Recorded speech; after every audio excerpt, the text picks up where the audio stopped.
So hey homies, welcome back to another video of perfect world and I hope कि तुम लोग बहुत ही ज्यादा अच्छे और मजे में होगे। एंड आई नो कि मेरी आवाज बहुत ही वियर्ड साउंड कर रही होगी और वो इसलिए क्योंकि बीते 3 दिनों में मेरी हेल्थ और ज्यादा खराब हो चुकी है और गला का तो तुम पूछो ही मत। और उम्मीद है कि तुम लोग थोड़ा झेल लोगी। तो चलो फिर बिना किसी देर के आज के इस वीडियो को शुरू करते हैं। सो होमीज, जैसा कि हमने लास्ट एपिसोड में देखा था जहाँ पर शी हाओ का सामना यहाँ लिटिल हेवनली किंग से हो जाता है और वो आते साथ ही शी हाओ से कहता है कि यार मेरा आर्मर ना मुझे वापस कर दो, क्योंकि मैं जानता हूँ कि ये तुम्हारे काम का तो है नहीं। पर अपना शी हाओ जिस चीज पे हाथ जमा लेता है उसे आसानी से कहाँ लौटाता है, वो भी मुंह पे कहता है कि अगर तुम्हें ये चीज चाहिए तो पहले तुम मुझसे माफी मांगो, या फिर अगर तुम्हारा स्टेटस तुम्हें ऐसा करने से रोक रहा है तो फिर मैदान में आओ और मुझसे लड़ो, मुझे हराओ और ये चीज ले जाओ। यहाँ पर हम देखते हैं कि लिटिल हेवनली किंग खुद तो लड़ना नहीं चाहता था, क्योंकि वो जानता है कि उसकी जो पावर है वो इस वक्त अनस्टेबल है। इवन की एक डिवाइन आर्मर भी उसके पावर को सप्रेस नहीं कर सकता। इसी वजह से वो यहाँ अपनी जगह अपना ही एक जूनियर ब्रदर वूडी से कहता है कि तुम मेरी जगह पर इससे फाइट करोगे। जहाँ पर हम देखते हैं कि दोनों ही बैटल अरीना में आ जाते हैं और यहाँ पर शी हाओ पर पहले तो वूडी भारी पड़ता है, लेकिन जब शी हाओ यहाँ पर अपना 6 पैथ ऑफ रीइंकार्नेशन साइकिल के ट्रांसफॉर्मेशन का यूज करता है तो यहाँ पर उसकी अकल भी ठिकाने लग जाती है और वो समझ आता है कि शी हाओ हल्के में ली जाए ऐसा बंदा है नहीं। और अगले ही पल शी हाओ यहाँ पर उसे अपने पैरों से कुचलते हुए कहता है कि अब बताओ कि किसमें ज्यादा दम है।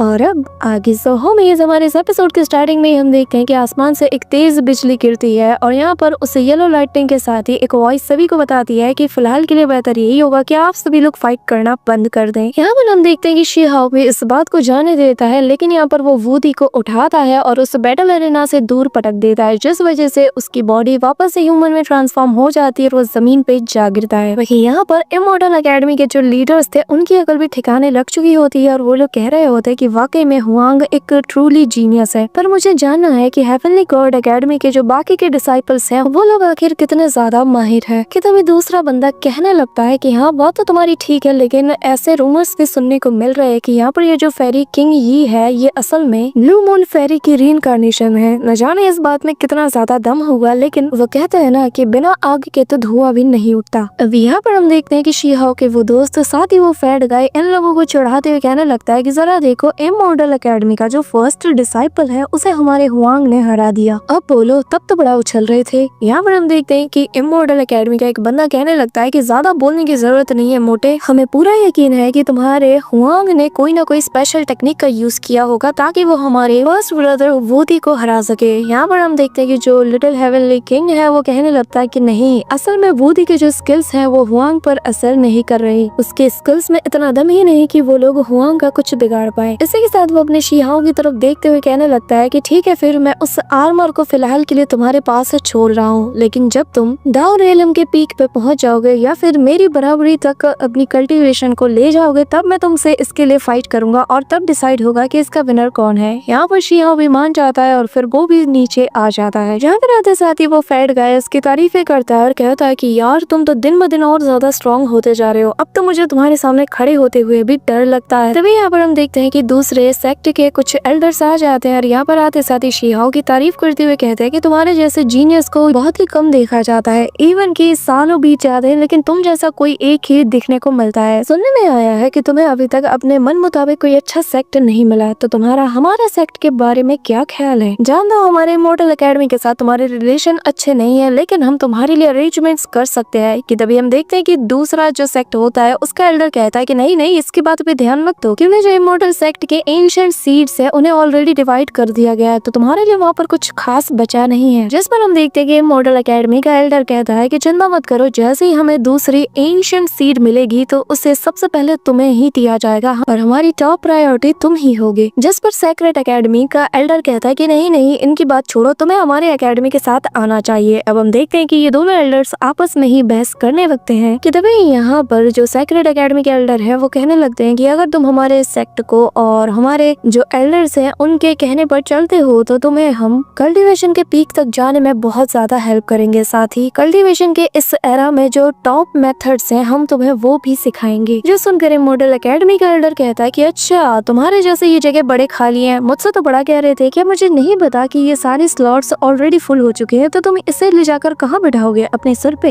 ये सुनते साथ ही जो सेक्रेट एकेडमी का एल्डर है वो तो मुंह बना लेता है, लेकिन शिया अपने मन में कहता है कि अगर मैं इन दोनों में से किसी किसी भी एक को चुनता हूँ तो मेरे लिए मुश्किलें बढ़ जाएंगी, क्योंकि मैं वहाँ जाकर सिर्फ एक पैथ को ही कल्टीवेट कर सकता हूँ जो कि मैं नहीं चाहता। इसी के साथ शीहाओ यहाँ पे स्माइल करते हुए कहता है कि माफ कीजिएगा, लेकिन मैं जानता हूँ कि दोनों ही एकेडमी ऑलरेडी बहुत से जीनियस डिसाइपल से फुल हो चुकी हैं, और वैसे भी जो चीज आप जैसे बड़े एकेडमी मुझे दे सकती है वो तो मैं वैसे भी हासिल कर ही लूंगा। यहाँ पर ये सुनते साथ ही जो फर्स्ट एल्डर होते हैं वो कहते हैं कि हुआंग, क्या तुम ये कहना चाहते हो? कि तभी शीहाओ यहाँ पर कहता है कि मैंने डिसाइड कर लिया कि मैं मेरे इस हेवनली गॉड एकेडमी में ही रहूंगा। जो सुनकर यहाँ पर सभी लोग हैरान थे, और फिर शीहाओ अपने मन में कहता है कि वैसे भी वो मिस्टीरियस से एल्डर्स मुझे वैसे भी गाइड करेंगे, मैं जानता हूँ। इसी दौरान हम यहाँ पर उसी एंशिएंट बर्ड को देखते हैं जो कि यहाँ से शीहाओ की बात को सुनकर हवा में बहुत तेजी से फ्लाई करते हुए उस एंशिएंट केव की तरफ रवाना हो जाता है, जिसके बाद वो एक फिश में कन्वर्ट हो जाता है। वहीं दूसरी तरफ हम यहाँ पर किंग यी और उसी प्रिंसेस वॉर गॉड को भी देखते हैं, जहाँ पर ये सभी लोग इमॉर्टल एकेडमी को चूज करते हैं और उनके साथ यहाँ से चले जाते हैं। कि तभी हम उसी फैट गाय को देखते हैं, जहाँ पर वो शीहाओ से कहने लगता है कि मेरे भाई, तुमने दोनों पैथ को साथ में कल्टीवेट करने का डिसीजन लिया है जो कि बहुत ही ज्यादा डेंजरस है। मेरे ख्याल से तुम्हें इस बारे में दोबारा सोचना चाहिए, बाकी तुम्हारी मर्जी। इसी के साथ हमें कुछ दिनों बाद का सीन दिखाया जाता है, जहाँ पर शीहाओ उसी केव के सामने मौजूद होता है। यहाँ पर वो कल्टीवेट कर रहा था कि तभी यहाँ पर उसे उसी एल्डर की बात याद आती है, जहाँ पर उसने उसे 10 दिन का टाइम दिया था और कहा था कि अच्छे से सोच लो कि आखिर तुम्हें क्या करना है, और जिसके बाद तुम यहाँ पर आकर मुझसे मिलना। यहाँ पे हम शीहाओ को देखते हैं, जहाँ पर वो इन ट्रेजर्स को देखकर कहता है कि क्या मैं इनके जरिए से एंशिएंट इमॉर्टल मेथड के पीक तक पहुँच सकता हूँ, या मैं सच में इनके जरिए से सारे लिमिट्स को तोड़ सकता हूँ और फिर अल्टीमेट मेथड्स को अचीव कर सकता हूँ। यहाँ पर हम देखते हैं कि तभी उसी एल्डर की आवाज आती है, जो कि शीहाओ के सवाल सुनकर कहता है कि बाकी में लड़के तुम बहुत ही ज्यादा जिज्ञासु हो, और होना भी चाहिए, क्योंकि जो तुम्हारे एम्बिशंस हैं ये बहुत बड़े हैं। लेकिन जैसे कि हम फिशिंग करते हैं तो सबसे पहले उस मछली के नेचर को समझते हैं और फिर वैसे ही एक्शन लेते हैं, जिसके बाद फाइनली हम उस मछली को पकड़ लेते हैं। इसके बाद ही एल्डर कहने लगता है कि बच्चे, अगर तुम्हारे पास टाइम है तो क्या तुम मेरे साथ फिशिंग करना चाहोगे, मेरे साथ यहाँ पे वक्त बिताना चाहोगे? बताओ बच्चे, क्या तुम्हारे अंदर इतना सब्र है? यहाँ पर हम देखते हैं कि ग्रैंड एल्डर की बात सुनते साथ ही अगले ही पल शीहाओ उनके पास पहुंच जाता है और फिर वहाँ पर बैठकर रिस्पेक्ट के साथ उनसे कहते हैं कि ग्रैंड एल्डर, मैं यहाँ पर आपसे सीखने के लिए आया हूँ, तो ये डिसाइपल तब तक यहाँ से नहीं उठेगा जब तक कि वो आपके साथ नॉलेज को शेयर ना कर ले। इसी के साथ यहाँ पे शीहाओ अपनी भी फिशिंग रॉड को बाहर निकालता है और यहाँ पर दोनों हाथ से फिशिंग करना शुरू कर देता है, जो देखकर वो ग्रैंड एल्डर कहते हैं कि एक रॉड से मछली पकड़ना वैसे ही मुश्किल है और तुम 2 रॉड्स का यूज कर रहे हो। जिस पर शीहाओ कहता है कि मैं 2 रॉड्स के जरिए से एक से ज्यादा मछली पकड़ सकता हूँ, तो भला मैं ऐसा क्यों ना करूँ? जिस पर वो ग्रैंड एल्डर बताते हैं कि जो कल्टीवेशन पैथ को तुम फॉलो कर रहे हो वो दोनों पैथ भी बिल्कुल इसी फिशिंग रॉड की तरह है। एक को सीखना वैसे ही मुश्किल है, लेकिन नामुमकिन कुछ भी नहीं है। इसी के साथ ग्रैंड एल्डर बताने लगते हैं कि तुमसे पहले बहुत से यहाँ पर आए जिन्होंने सोचा कि वो दोनों पैथ को साथ में कल्टीवेट करेंगे, लेकिन किसी को भी ठीक से कामयाबी हासिल नहीं हुई। तो तुम्हें क्यों लगता है कि तुम उन सभी से डिफरेंट हो और तुम उन्हें भी सरपास कर दोगे? जिस पर शीहाओ कहता है कि मैं जानता हूँ कि मुझसे पहले इस दुनिया में बहुत से लोग आए होंगे जिन्होंने कोशिश किया होगा, लेकिन मुझे इससे फर्क नहीं पड़ता कि वो किस रास्ते पर चले हैं। मैं खुद अपने हाथों अपनी बॉडी से इस चीज को, इस रास्ते को एक्सपीरियंस करना चाहता हूँ और खुद देखना चाहता हूँ कि आखिर इसका अंत क्या होता है। यहाँ पर ये सुनते साथ ही ग्रैंड एल्डर भी इससे इम्प्रेस हो जाते हैं कि तभी वो कहने लगते हैं कि तुमने इन दोनों रॉड्स पे जिस चारे का यूज किया है वो हाई क्वालिटी का नहीं है, तो आखिर तुम मछली को कैसे पकड़ोगे? हाँ, और साथ ही ये जो रॉड तुमने यूज किया है ये कमजोर भी है, तो इससे मछली पकड़ना तो दूर की बात है, तुम यहाँ पर जितने भी क्रिएचर्स है उन्हें और डरा दोगे। यहाँ पे हम देखते हैं कि शीहाओ की जो फिशिंग रॉड होती है उसमें कुछ हलचल शीहाओ को फील होती है और वो उसे टाइटली होल्ड कर लेता है, लेकिन अगली बार उसकी फिशिंग रॉड टूट जाती है। कि तभी ग्रैंड एल्डर कहते हैं कि देखा, जैसा कि मैंने कहा था। यहाँ पर उससे टूटी हुई रॉड को देखकर शीहाओ को अपने दोस्त नजर आते हैं। वो कहने लगता है कि एक टूटी हुई रॉड यानी कि इसने पर्याप्त टफनेस नहीं है, इसी वजह से ये टूट गया। लेकिन तब क्या होगा कि अगर मैं एक सुप्रीम क्वालिटी के चारे को यूज करूँ? यहाँ पर ये कहते साथ ही वो एक बहुत ही पावरफुल ट्रेजर को बाहर निकालता है और कहता है कि इसके बारे में आपका क्या ख्याल है? जिसे देखकर ग्रैंड एल्डर कहते हैं कि हाँ, ये चीज अच्छी है और ये चारा बहुत ही अच्छी क्वालिटी का है, लेकिन ये फिर भी इनफ नहीं, क्योंकि इस पानी के अंदर जो क्रिएचर्स है वो 10 मिलियन ईयर्स से भी पुराने हैं। और अब मुझे देखो, यहाँ पर हम देखते हैं कि वो इमीडिएटली अपने उसी फिशिंग रॉड को पानी में डालते हैं और वही सेकंड्स में ही एक बहुत ही रेयर से टर्टल को बाहर निकालता है, जिसे देखते साथ ही शीहाओ कहने लगता है कि ये तो 8 ट्रेजर टर्टल में से एक है, लेकिन मैं हैरान हूँ कि आपने बिना चारे का यूज करके ही इसे पकड़ लिया। जिस पर ग्रैंड एल्डर हंसते हुए कहने लगते हैं कि हाँ, यहाँ पे कुछ ऐसे क्रिएचर्स भी हैं जिनके लिए तुम्हें चारे का यूज करने की जरूरत नहीं है। जिसके बाद वो फिशिंग रॉड शीहाओ को देते हैं कि ये जो क्रिएचर्स तुम देख रहे हो ये बहुत बहुत ही ज्यादा एरोगेंट और ग्रीडी है। ये लोग देखते नहीं है कि इनके सामने क्या है, बस टूट पड़ते हैं और फिर पकड़े जाते हैं। और जिसका मतलब ये कि तुम्हें कभी कभी अपने शिकार को पकड़ने के लिए तुम्हें चारे की जरूरत नहीं है, लेकिन तुम्हें खुद एक चारे की तरह एक्ट करना होगा। यहाँ पर ये सुनते साथ ही शी हाओ समझ जाता है और कहने लगता है कि आपके कहने का मतलब ये है कि मुझे खुद को किसी सीड की तरह यूज करना है, जिससे मैं उस मेथड को सीख सकूं, जबकि मुझे सीड की जरूरत ही नहीं पड़ेगी। जो सुनकर ग्रैंड एल्डर बहुत ही ज्यादा खुश हो जाते हैं और कहने लगते हैं कि तुम्हारे सोचने समझने की शक्ति बहुत ही ज्यादा कमाल की है और वाकई में तुम ट्रू जीनियस कहलाने के लायक हो। और फिर वो अपनी दाढ़ी खुजाते हुए कहने लगते हैं कि तुम्हें किसी इमॉर्टल सीड की जरूरत नहीं है, बल्कि खुद को ही एक इमॉर्टल सीड की तरह यूज करो और अपने आप को रिफाइन करो। और जैसे ही तुम अपने ट्रू सेल्फ को रिफाइन कर लोगे, तुम कामयाब हो जाओगे। यहाँ पर ये सुनते साथ ही शी हाओ कहता है कि क्या मुझसे पहले कभी किसी ने इस मेथड का यूज किया, क्या उसे कामयाबी हासिल हुई?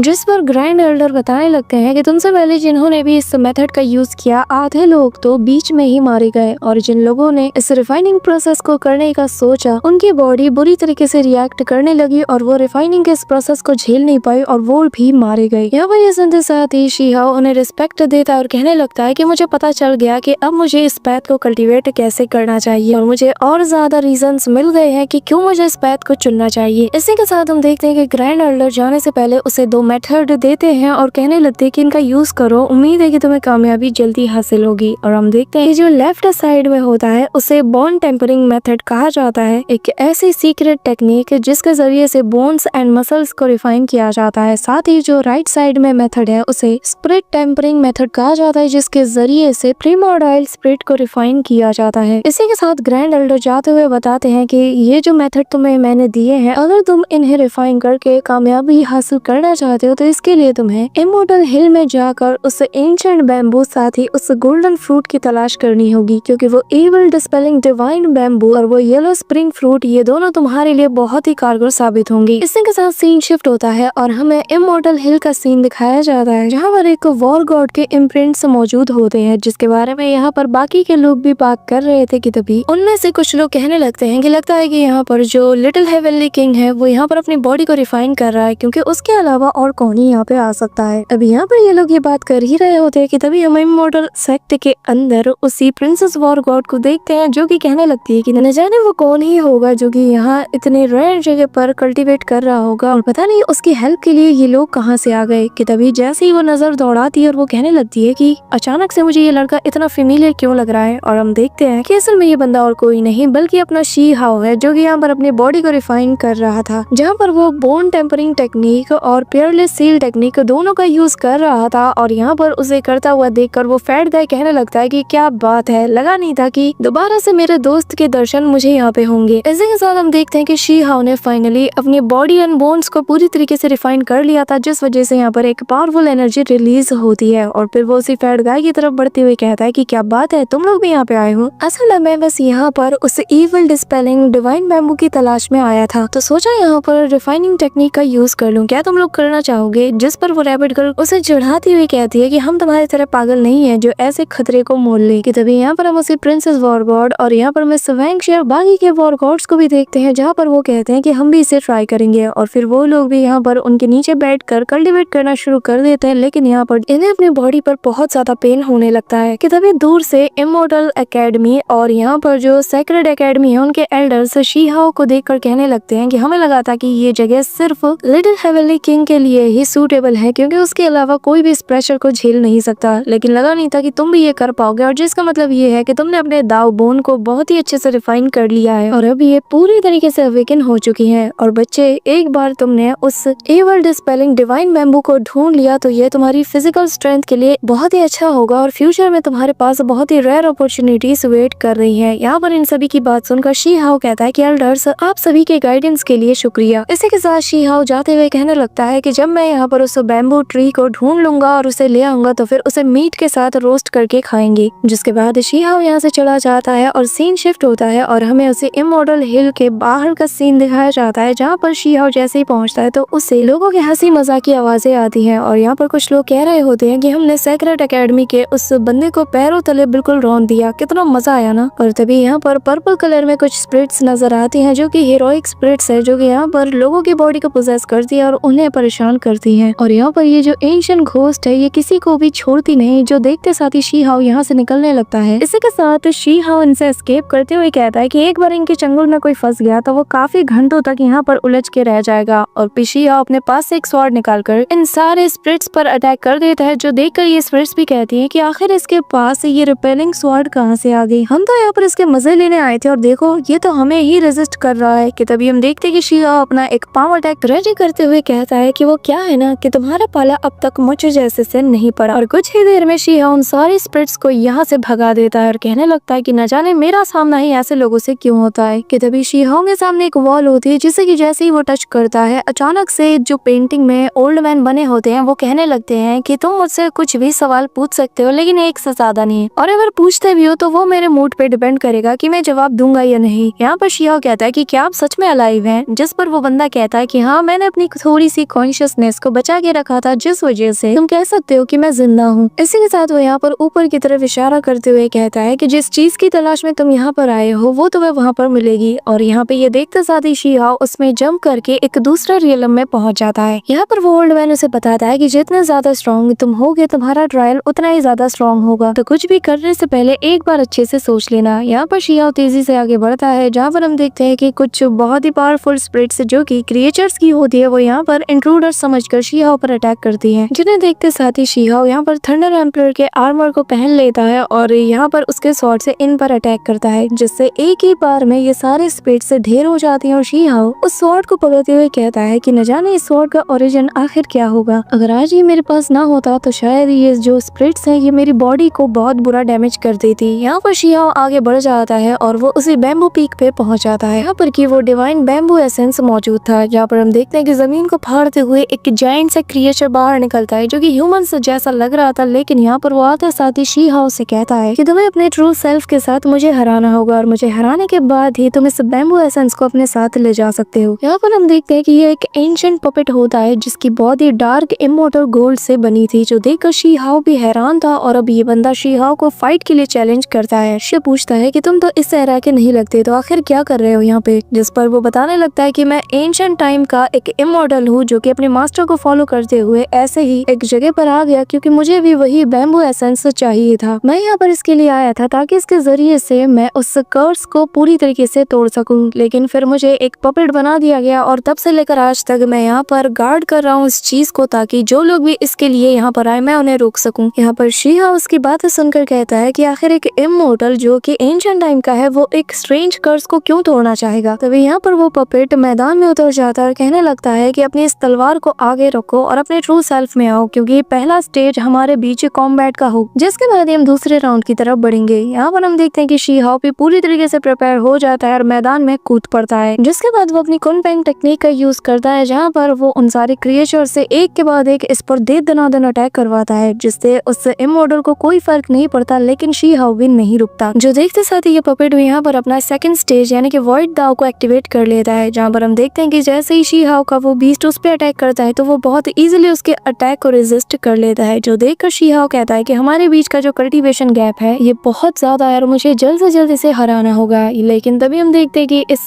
पपेट के अंदर से बहुत से हाथ निकलते हैं जो कि शी हाओ को पकड़ने के लिए दौड़ते हैं, लेकिन शी हाओ भी उनसे डॉज करते हुए एक सही दूरी पर जाने की कोशिश करता है, लेकिन तब तक ये सारे हाथ उसे जकड़ लेते हैं। पर अगले ही पल शी हाओ उन सभी से खुद को आजाद कर लेता है और इमीडिएटली अपने 6 पैथ ऑफ रीइंकार्नेशन को यूज करता है और उसका यूज करते साथ ही यहाँ पर स्क्रोल में से बहुत से चेन्स निकलते हैं जो कि आकर इस पपेट को जकड़ना शुरू कर देते हैं। यहाँ पर हम देखते हैं कि दोनों के बीच धुआंधार फाइट होती है और शी हाओ को भी बराबरी की टक्कर मिल रही थी। कि तभी यहाँ पर शी हाओ एक ब्लैक होल जैसे अटैक को प्रिपेयर करते हुए उसके तरफ थ्रो कर देता है, जिस वजह से वो उसके अंदर समा जाता है, लेकिन अगले ही पल शी हाओ के सामने ही वो उस पूरे अटैक को डिस्ट्रॉय करते हुए सेम अटैक प्रिपेयर करते हुए कहता है कि अब बैटल का लेवल अपग्रेड होगा और अब मुझे मेरे लेवल को बढ़ाना होगा। और फिर वो स्लैश मिरियलम का यूज करता है, जहाँ पर हम देखते हैं कि इसकी पावर और ज्यादा बढ़ जाती है। तभी यहाँ पर शी हाओ 6 पैथ ऑफ रीइंकार्नेशन स्क्रोल का यूज करता है, जिसके अंदर से एक बड़ा सा हाथ निकलता है जो कि इस पपेट को जकड़ लेता है, लेकिन अगले ही पल वो पपेट यहाँ पर कहने लगता है कि हम इमॉर्टल्स को टाइम लॉस से डरने की जरूरत नहीं है। और फिर वो दोबारा से उसके सामने आकर उस पर अटैक करते हुए कहता है कि 4th स्टेज एस्केप मिरियलम एक्टिवेट, और ये कहते साथ ही वो शी हाओ पर बिजली की स्पीड से अटैक करता है, जिससे शी हाओ भी जमीन पे गिर जाता है। लेकिन यहाँ पर वो पपेट फिर भी नहीं रुकता और वो अपनी ट्रू बॉडी से उस पर दे दनादन मुक्कों की बारिशें करता है, जिस वजह से शी हाओ को पलटवार का मौका नहीं मिल पाता और वो कहने लगता है कि क्या वाकई में यही अंत है, क्या मैं इतना लाचार हूँ कि मैं कुछ नहीं कर सकता। जिस पर वो पपेट बताता है कि हाँ, तुम यहाँ से एस्केप नहीं कर सकते, सिर्फ ट्रू इमोर्टल ही इस इमोर्टल डोमेन में एंटर हो सकते हैं। ये सुनते साथ ही शी-हाओ को कुछ बातें याद आती है जहाँ पर कहा गया था कि अगर तुम्हें इन सारे ट्रायल्स को पास करना है तो तुम्हें प्रेजेंट और पास्ट दोनों के जो भी तुमने अब तक प्रोग्रेस किया है उन्हें सरपास करना होगा। जो याद करते ही शी-हाओ कहता है कि अगर मैं एक फिजिकल कॉम्बैट में इस बंदे को नहीं हरा सकता तो फिर मैं आगे कैसे बढ़ सकता हूँ, मैं इस ट्रायल को कैसे कंप्लीट कर सकता अगर मैं इसे ही नहीं हरा सकता। जिसके बाद शी-हाओ यहाँ पर डिवाइन पूल की लिक्विड का यूज करता है जिस वजह से उसकी इंजरीज हील होने लगती है और फिर वो लाइफ एंड डेथ साइकिल का भी यूज करता है, जो देखते साथ ही वो पपेट भी शी-हाओ पे टूट पड़ता है और वो इमीडिएटली शी-हाओ के उस लाइफ एंड डेथ वीर पर अटैक करने जाता है। लेकिन अगले ही पल शी आसपास इतना पावरफुल बैरियर बन जाता है कि यहाँ पर उसका पंच उसे हिट तक नहीं होता और शी-हाओ अपने दिमाग को शांत करते हुए उस लाइफ एंड डेथ साइकिल की पावर का यूज करके सच्चाई का पता लगाने की कोशिश करता है, जहाँ पर उसे ग्रेट एल्डर की बातें भी याद आती है, जहाँ पर वो बताता है कि लाइफ एक ड्रीम है लेकिन जो ग्रेट दाओ है वो ट्रूथ है और ग्रेट दाओ इटर्नल है जो कि कभी भी नहीं बदलने वाला। जिसके बाद शी-हाओ यहाँ पर इतनी पावरफुल एनर्जी को रिलीज करता है कि यहाँ पर उस पपेट के आसपास दो पावरफुल व्हील्स बन जाते हैं और फिर शी-हाओ कहने लगता है कि ये मेरा पाथ है और ये मेरी ताकत है। जिसके साथ ही वो यहाँ पर उस पपेट को क्रश करने लगता है, लेकिन वो पपेट भी अपने दोनों हाथों से उन पावरफुल व्हील्स को रोकने की कोशिश करता है और कहता है कि न जाने इसके अंदर इतनी ताकत अचानक से कहां से आ गई। यहाँ पर हम अगले ही पल देखते हैं कि शी-हाओ के उस अटैक की वजह से उसकी बॉडी डिसॉल्व होने लगती है और कहने लगती है कि बच्चे, तुम इस ट्रायल में पास हो चुके हो, तुमने अपना रास्ता बना लिया है। इसी के साथ शी-हाओ नॉर्मल फॉर्म में आकर उस बीट को अपने पास रखने लगता है कि तभी वो कहने लगता है कि मुझे इसमें जो डेथ की है उसे रोकना होगा। तभी शी-हाओ कहने लगता है कि अगर यहाँ पे जिंदगी है तो यहाँ पर मौत भी जरूर होगी और हम देखते हैं कि अचानक से वो लाइफ एंड डेथ का जो साइकिल होता है वो घूमना शुरू कर देता है और शी-हाओ ये देखकर हैरान था और कहने लगता है कि इस वर्ल्ड में यिन और यांग डायग्राम कभी भी शो नहीं करता, तो आखिर ये कैसे हो सकता है। लेकिन अगले ही पल शी-हाओ उसकी एनर्जी को अब्सॉर्ब कर लेता है कि तभी यहाँ पर शी-हाओ ने वाकई में अपने न्यू पाथ को अवेकन कर लिया था, जिस वजह से यहाँ का मौसम बदलने लगता है और जो देखकर शी-हाओ जोर जोर से हंसता है और कहने लगता है कि फाइनली मैंने अपने खुद के पाथ को अवेकन कर लिया और उस लाइटनिंग एनर्जी की तरफ देखते हुए कहता है कि चलो अब शुरू करते हैं। So that's it for today guys. I hope कि तुम सबको आज की वीडियो काफी ज्यादा पसंद आई होगी। अगर हाँ तो वीडियो को लाइक करना, चैनल पे नए हो तो सब्सक्राइब करना। तो मिलते हैं नेक्स्ट वीडियो में, तब तक के लिए बाय।